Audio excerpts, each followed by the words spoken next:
Hello my dear friends, in this video we are going to discussing about elastic collision in one dimensions। आज हम discuss करने जा रहे हैं elastic collision in one dimensions. तो elastic collision in one dimensions, यहाँ पे मैंने कुछ बॉडीज कैसे कोलाइड करेंगी, कैसे यहाँ पे ड्यूरिंग कोलिजन, आफ्टर कोलिजन, उसके बाद ये V1 और V2 का हम लोग वैल्यू कैलकुलेट करेंगे कि जो बॉडी कोलाइड करने के बाद जब वो सेपरेट होती है, एक दूसरे से अलग होती है, तो वहां पे उन दोनों का जो न्यू वेलोसिटी V1 और V2 आता है उसकी वैल्यू ये कैसे कैलकुलेट हुई है। तो इन सब होल डिस्कशन हम करेंगे इस वीडियो में। तो चलिए स्टार्ट करते हैं आज हम elastic collision in one dimensions को। ठीक है बेटा, देखिए फर्स्ट ऑफ ऑल मैं समझा दूं कि elastic collision in one dimensions होता क्या है। इसमें ये होता है, कंसिडर कर लेते हैं कि दो बॉडी है M1 एंड M2। ठीक है, क्या बेटा, दो body M1 and M2, A और B है। A का मास है M1 और B का मास है M2, and the initial velocity of M1 is U1 and the initial velocity of M2 is U2। ठीक है, बट एक कंडीशंस गिवन है बेटा कि U1 is greater than U2। That is the very must important conditions कि जो U1 की velocity है ना, the velocity of U1 is greater than velocity of U2, कि U2 के कंपैरिजन में इस U1 की वेलोसिटी ज्यादा है। क्लियर है बेटा? ठीक है, तो जनरल सी बात है, जैसे मान लीजिए कि मैं हूं और मेरा दोस्त है, मैं आगे दौड़ रहा हूं, ठीक है, मैं दौड़ रहा हूं, मेरे पीछे मेरा दोस्त भी दौड़ रहा है, ठीक, लेकिन यहां पे बोला गया कि मेरे दोस्त की वेलोसिटी मेरे वेलोसिटी से ज्यादा है। तो कहीं एक पॉइंट आएगा जहां पे मैं दौड़ते दौड़ते मेरा दोस्त मुझे पीछे से चपक के पकड़ लेगा। क्या करेगा? चपक के पकड़ लेगा, दबोच लेगा। तो होगा क्या कि कहीं ना कहीं जाकर के मेरा दोस्त मुझे पकड़ लिया, हम दोनों लोग मिल गए, कोलाइड कर गए, क्योंकि उसकी वेलोसिटी मेरे कंपैरिजन में ज्यादा थी। वही कंडीशन यहां गिवन है कि A की वेलोसिटी B से ज्यादा है, U1 is greater than U2। इसी के कारण यह जो बॉडी दोनों है यह कहीं ना कहीं आकर के कोलाइड कर जाती है। ठीक है बेटा, क्या कर जाती है? कोलाइड कर जाती है।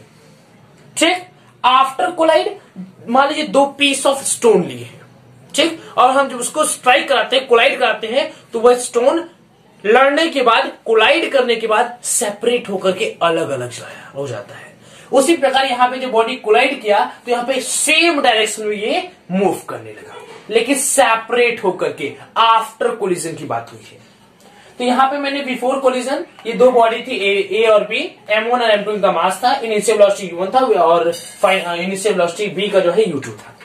ये कोलाइड किया, उसके बाद ड्यूरिंग कोलिजन के बाद ये जो आफ्टर कोलिजन में दोनों बॉडी सेम डायरेक्शन में मूव करने लगे, जो कि M1 और M2 यहां पे गिवन है।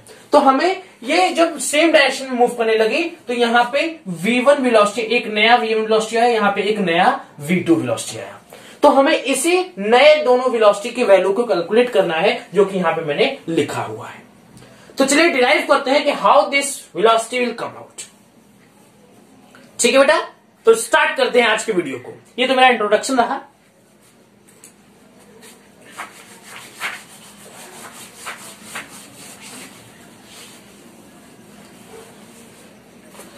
देखिए बेटा, इलास्टिक कोलिजन हो चाहे in elastic collision, one dimension चाहे टू डायमेंशन।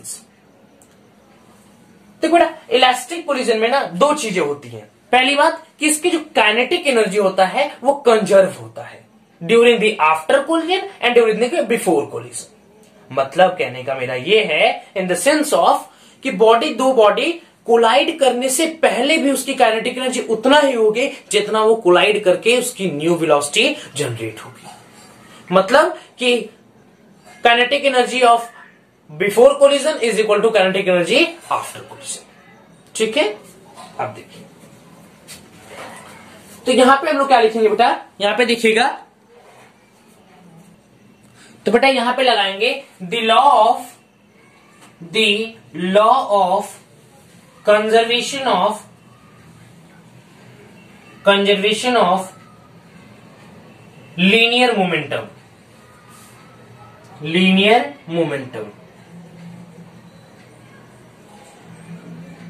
इक्वल टू होगा M1 U1 plus M2U2 equal to M1V1 plus M2V2। ये यहां पे डायरेक्शन हम लोग यहां पे शो कर दे रहे हैं। M1U1 plus M2V2 equal to M1V1 plus M2V2।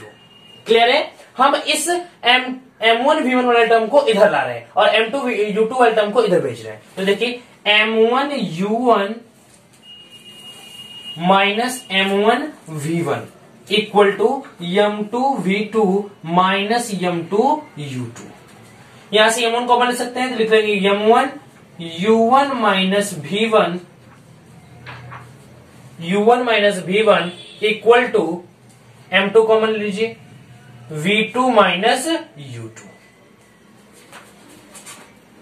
Clear है बेटा? क्या गया? M1 U1 minus V1 equal to M2 V2 minus U2। यहां तक किसी कोई दिक्कत नहीं है? चलिए इसको इक्वेशन नंबर फर्स्ट मान देते हैं। इसको equation number first. But we know that before and after collision the kinetic energy of the elastic collision के केस में क्या होता है कि जो बिफोर और आफ्टर कोलिजन के बाद काइनेटिक एनर्जी चेंज नहीं होता है। काइनेटिक एनर्जी चेंज नहीं होता है। तो यहां पे लगा देते हैं हम लोग कि kinetic energy after collision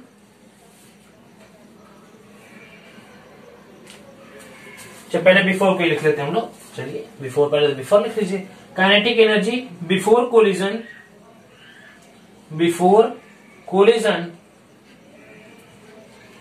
equal to kinetic energy after collision.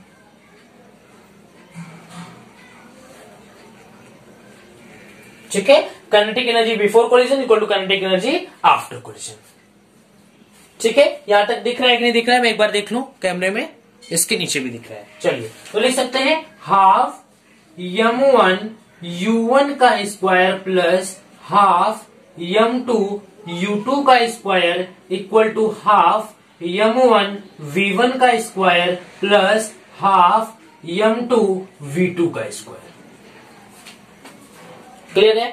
अब देखिए यहां से इसके नीचे भी हम लिख सकते हैं कि हाफ M1 U1 का square minus half M1 V1 का square equal to half M2 V2 का square minus half M2 U2 का स्क्वायर। लिख सकते हैं? लिख सकते हैं नहीं लिख सकते हैं? ठीक है? यहां पे लिख सकते हैं हाफ M2 V2 का square minus half M2 U2 का स्क्वायर। ठीक है? तो इस डायग्राम को हम इरेज कर रहे हैं। यहां तक स्क्रीनशॉट लेना है किसी को तो ले लीजिए, नोट्स बनाते रहिएगा।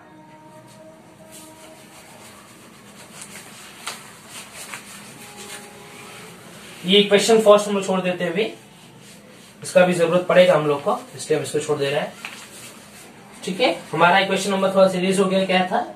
U1 ये M था। ठीक है? तो देखिए इसमें से हम हाफ कॉमन ले सकते हैं? ले सकते हैं नहीं ले सकते हैं? चलिए ले लेते हैं। हाफ कॉमन ले लीजिए। क्या बचेगा?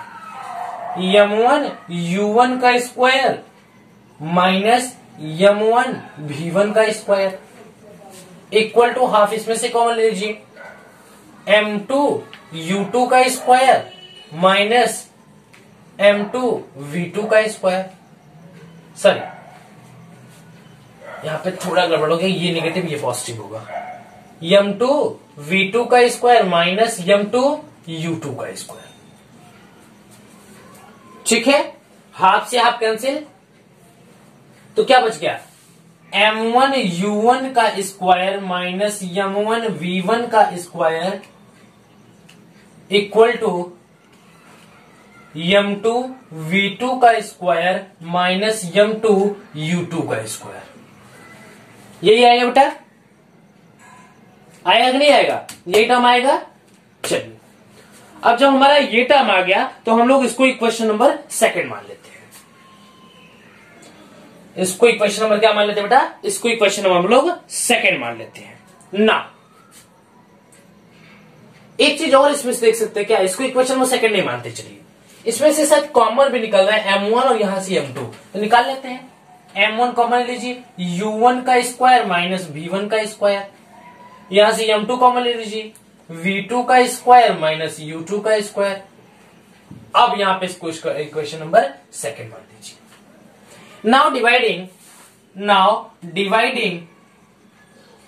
Dividing second by first. Second equation को फर्स्ट इक्वेशन से डिवाइड कर देते हैं। जब सेकंड इक्वेशन को फर्स्ट इक्वेशन से डिवाइड करेंगे बेटा तो हमारा आ जाएगा m1 u1 का स्क्वायर माइनस v1 का square equal to m2 v2 का स्क्वायर माइनस u2 का स्क्वायर, इसके अपॉन क्या आ जाएगा बेटा? देखिए बेटा ये हो जाएगा इक्वेशन नंबर फर्स्ट क्या था, मैंने बोला था इसका यूज करेंगे। इक्वेशन नंबर फर्स्ट था m1 u1 माइनस v1 इसके upon m2 v2 minus u2। ठीक है, ये इससे मर गया, ये इससे मर गया, तो इसको फर्दर सॉल्व करेंगे तो हमारा मिल जाएगा u1 plus v1 equal to v2 plus u2। ठीक है, u1 plus v1 equal to v2 plus u2। अब इसे नीचे कैरेज करें, याद रखिएगा m1 in bracket u1 minus v1 equal to m2 in bracket v2 minus u2। ये equation number first है। चाहे अगर आप ऊपर का कर लिए हैं तो इक्वेशन नंबर फर्स्ट को हम ऊपर ही लिख देते हैं एक बार। ठीक है, यहां पे इक्वेशन नंबर फर्स्ट को लिख दे रहा हूं, आप इसे नोट डाउन कर लीजिएगा अच्छे से। चलिए इक्वेशन नंबर फर्स्ट का यूज करेंगे आगे। इस टाइम यहां पे इक्वेशन नंबर फर्स्ट लिख लेता हूं ताकि आपको कोई दिक्कत ना हो। इक्वेशन नंबर जब फर्स्ट का मैं यूज करूं तो यहां पे बोलूंगा इस बात को तो अच्छा नहीं रहेगा, इसलिए मैं लिख दे रहा हूं पहले से। m1 in bracket u1 minus v1 equal to m2, यहां पे दिख रहा है कि नहीं ऊपर, एक बार देख लेता हूं। ऊपर का हमें थोड़ा थोड़ा दिख रहा है, राइट, थोड़ा सा नीचे लिख देता हूं। यहां पे हो जाएगा हमारा, यहां पे हो जाएगा m1 in bracket u1 minus v1 equal to m2 in bracket v2 minus u2। ये हमारा इक्वेशन नंबर फर्स्ट था। अब इसको फर्दर सॉल्व कर रहे हैं। ठीक है, तो यहां से हम लोग अगर यहां से बेटा अगर v2 की वैल्यू निकाल देंगे और v2 की वैल्यू निकाल करके, ठीक है, v2 की वैल्यू निकाल करके अगर हम इक्वेशन नंबर फर्स्ट में पुट कर देते हैं तो वहां से हमें v1 की वैल्यू पता चल जाएगी। मैं क्या रहा हूं कि कैलकुलेट करके v2 की वैल्यू यहां से अगर हम उसको इक्वेशन नंबर फर्स्ट में पुट कर देते हैं तो हमें वहां से v1 की वैल्यू पता चल जाएगी। चलिए, तो यहां पे v2 की वैल्यू क्या आ जाएगी? u1 plus v1 minus u2 equal to v2, that is the value of v2। Now the value of v2 is putting on the equation number first। ठीक है बेटा, तो चलिए इसको इक्वेशन नंबर थर्ड मान लेते हैं। इसे नहीं, ये तो v2 की वैल्यू निकाले है ना, इसे मान लेते हैं इक्वेशन नंबर थर्ड, ये वाले term, that is our equation number third. u1 plus v1 equal to v2 plus u2। ठीक है, अभी नीचे मैं पूरा एड्रेस कर दे रहा हूं और यहां से बस इक्वेशन नंबर फर्स्ट की वैल्यू याद रखिएगा। ठीक है, इक्वेशन नंबर फर्स्ट की वैल्यू याद रखिए। तो ये टर्म पूरा गायब कर दीजिए और इसको भी हम लोग ऊपर ही लिख लेते हैं। u1 plus v1, u1 plus v1 equal to v2 plus u2। ये इक्वेशन नंबर थर्ड है, ये इक्वेशन नंबर थर्ड है, इसको भी डिस्कस करते हैं।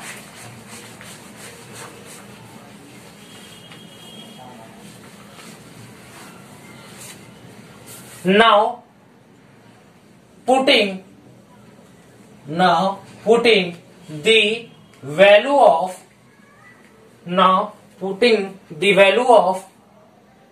v2 from equation number third,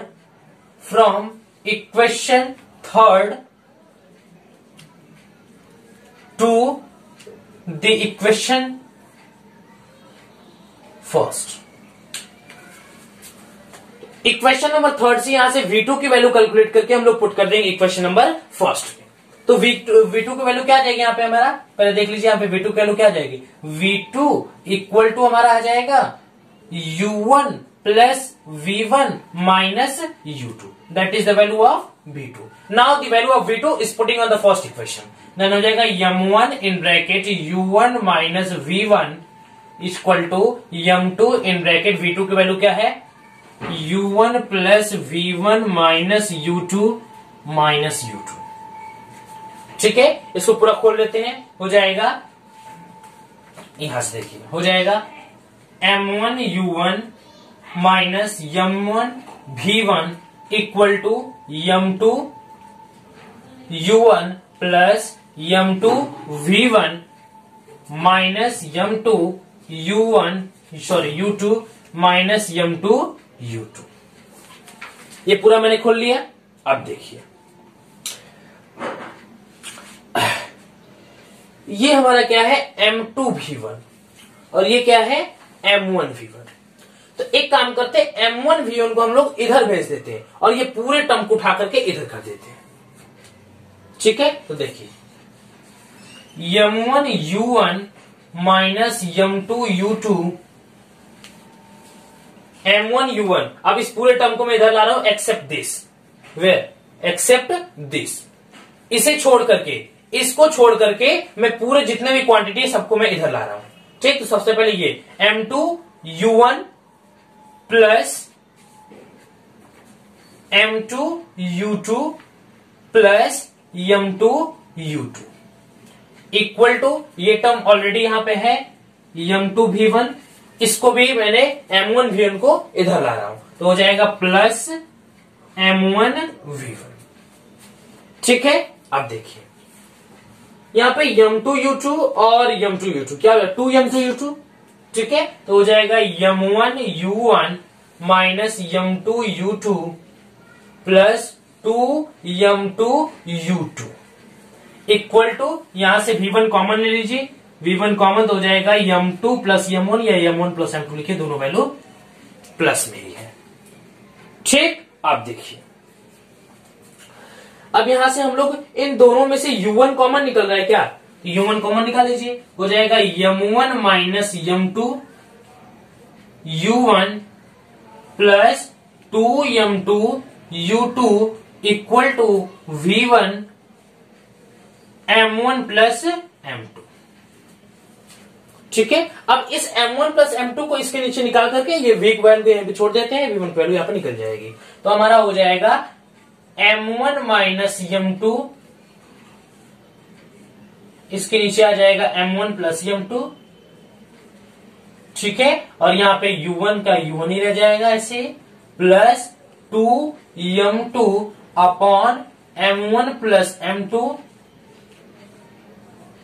U2 equal to V1 equal to V1. ठीक है बेटा, इक्वल टू क्या आ जाएगा V1. ठीक है, तो V1 की वैल्यू क्या आ गई, M1 minus M2 upon M1 plus M2 U1 plus 2 M2 upon M1 plus M2 U2 equal to V1. ठीक, तो थोड़ा इंक पिला देते हैं अपने मार्कर को, थोड़ा इंक खत्म हो गया इसका, 1 मिनट.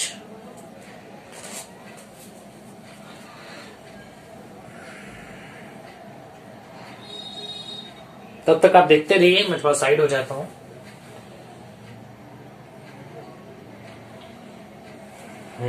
ले मार्कर इंक पी ले, मार्कर इंक पी लिया. ठीक है बेटा, और ये मैं इसको कर देता हूं, मेरे हाथों में लग गया छिछी. चलिए देख लीजिए, तो यहाँ पे V1 की वैल्यू क्या आ गई बेटा, M1 minus M2 upon M1 plus M2 U1 plus 2 M2 upon M1 plus M2 U2 equal to V1, that is the value of V1. तो मैंने यहाँ पे V1 की वैल्यू को क्या कर लिया, यहाँ V1 की वैल्यू को हम लोग क्या कर दिए, निकाल दिए. अब वही यहीं से V1 की वैल्यू निकाल करके हम लोग क्वेश्चन नंबर फर्स्ट में पुट कर देंगे, वहां से V2 की वैल्यू आ जाएगी. देखेंगे, चलिए आप इसको स्क्रीनशॉट इसको लेना है तो देख लीजिए, नहीं तो एक बार और इसको समझा देता हूं. M1 U1 minus V1 equal to M2 U1. अब यहां पे V2 की वैल्यू पुट हुई है, V2 की वैल्यू क्या हुई थी, V2 की वैल्यू क्या आई थी बेटा? V2 की वैल्यू थी V1 minus U1 minus U1। Clear है? ठीक है बेटा, यहां तक किसी को डाउट? देखिएगा, ठीक है बेटा। तो क्या कहेगा? M1 U1 minus B1 equal to M2 V2 की वैल्यू क्या निकल के आए हैं? U1 plus B1 minus U2 और यहाँ पे U2 था, U2 लिख दिया। ठीक, अब पूरे टर्म को खोल दिया है, मल्टीप्लाई कर दिया अंदर, तो M1 U1 M1 B1 equal to M2 U1 M2 B1 M2 minus M2 U2 minus M2 U2। ठीक है, अब मैंने क्या किया है, इस टर्म को सिर्फ छोड़ करके, इस टर्म को ये जो M1 V1 है इसको मैंने इधर ला दिया, क्योंकि V1 टर्म सेम दिख रहा था, यहां से V1 मुझे कॉमन मिल जाता, तो मैंने इस टर्म को इधर ला दिया और बाकी इसे छोड़ करके सबको इधर ला दिया। तो M1 U1 minus M2 U1, ठीक, plus M2 U2 plus M2 U2 equal to, इस टर्म को मैंने यहीं पे छोड़ा हुआ था M2 V1 को, और इसको भी मैंने इधर ला दिया, तो M1 V1 हो गया। ठीक, तो हमारा हो गया M1 U1 minus M2 U1 plus 2 M2 U2 equal to V1 M1 plus M2, और इसको नीचे लाकर के मैंने यहाँ पे V1 की वैल्यू कैलकुलेट कर ली। किसी को या तो कोई डाउट है बेटा? अगर होगा तो जरूर बताइएगा। ठीक है, वैसे ही देखिए यहाँ पे हम लोग अब V2 की वैल्यू पुट करेंगे, जल्दी से देख लीजिए।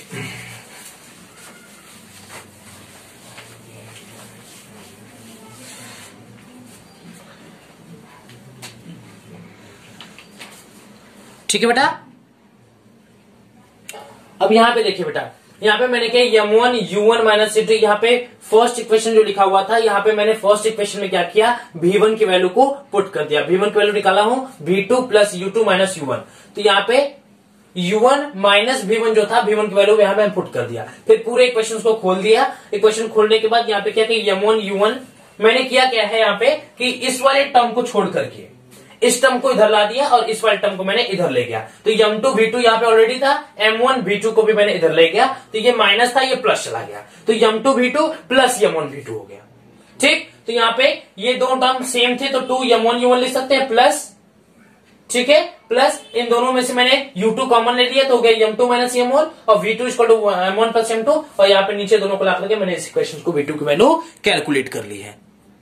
तो यहां तक किसी कोई डाउट? तो यहां से V2 की वैल्यू निकल चुकी है, तो ये हमारा इलेक्ट्रिक कोलिजन के दोनों वेलोसिटी निकल गए हैं, V1 और V2 दोनों।